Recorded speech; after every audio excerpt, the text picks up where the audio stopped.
आज हम इनसे सीखो पाठ है जो दूसरा है, जिसके लेखक श्रीधर पाठक जी हैं, उसका आज हम क्वेश्चन आंसर शूट करेंगे। ठीक है, क्वेश्चन आंसर मतलब लॉन्ग नहीं, जो फिल इन द ब्लैंक्स वाला है, जिसे ये निर्देशानुसार उत्तर दीजिए। फूलों से नित डैश सीखो शीश झुकाना। तो इसका पूरा लाइन होता है, फूलों से नित हंसना सीखो, भंवरों से नित गाना, तरु की झुकी डालियों से नित सीखो शीश झुकाना। आपको कविता में मिल जाएगा, कविता का ही लाइन है ये। मैं क्वेश्चन आंसर बनाने के लिए अपना आसान कर ली। ठीक है, ये रहा। ठीक है, पहला वाला पैरा ही है।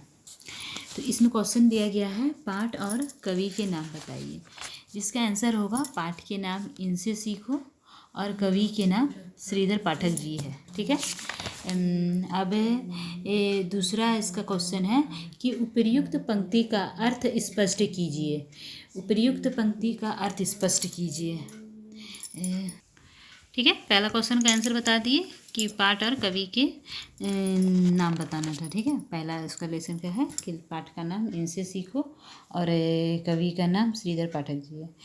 अब दूसरा क्वेश्चन है कि उपर्युक्त पंक्ति की का अर्थ स्पष्ट कीजिए। तो इसका आंसर होगा, उपयुक्त पंक्ति का भाव यह है कि फूलों से हमें यह सीखना चाहिए कि जैसी भी परिस्थिति हो, हमें उसका सामना मुस्कुरा कर करना चाहिए।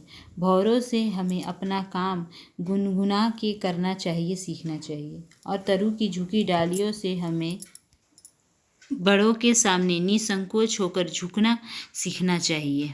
ठीक है, अब दूसरा पैरा है, जलधारा से सीखो आगे जीवन पथ पर बढ़ना, और धुओं से सीखो हरदम ऊंचे ही पर चढ़ना। ठीक है, पहला क्वेश्चन है जीवन पथ से कवि का क्या तात्पर्य है। तो इसका आंसर होगा, जीवन पथ से कवि का यह तात्पर्य है कि हमारे जीवन में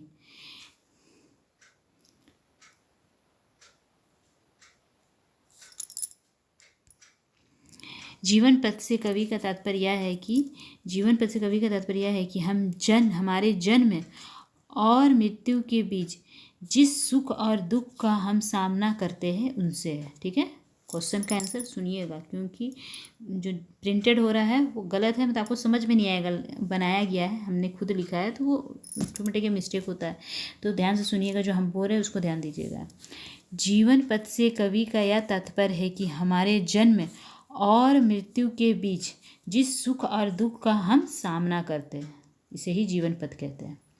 दूसरा क्वेश्चन है कि उपयुक्त पंक्ति का भाव स्पष्ट कीजिए। ठीक है, ये जो उपयुक्त पंक्ति है कि जलधारा से सीखो आगे जीवन पथ पर बढ़ना, और धुएं से सीखो हरदम ऊंचे पे चढ़ना।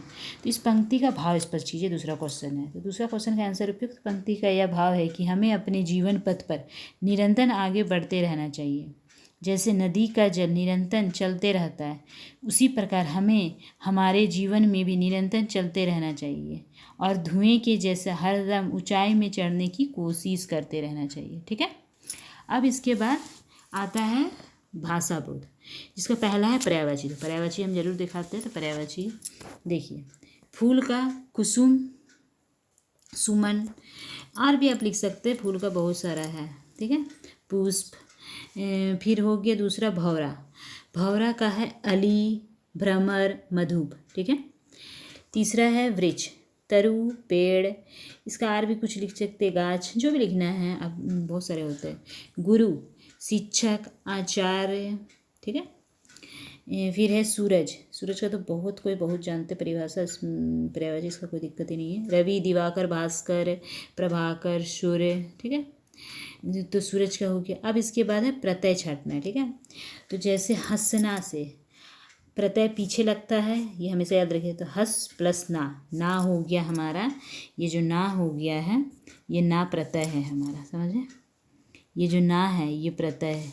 झुकना से झुक प्लस आना, आना हमारा प्रत्यय है। जगाना से जग प्लस आना, ये आना हमारा प्रत्यय है। बढ़ प्लस ना, बढ़ना, ये हमारा प्रत्यय है। पढ़ना, पढ़ प्लस ना, ये हमारा प्रत्यय है। ठीक है, तो ये प्रत्यय छाट के लिख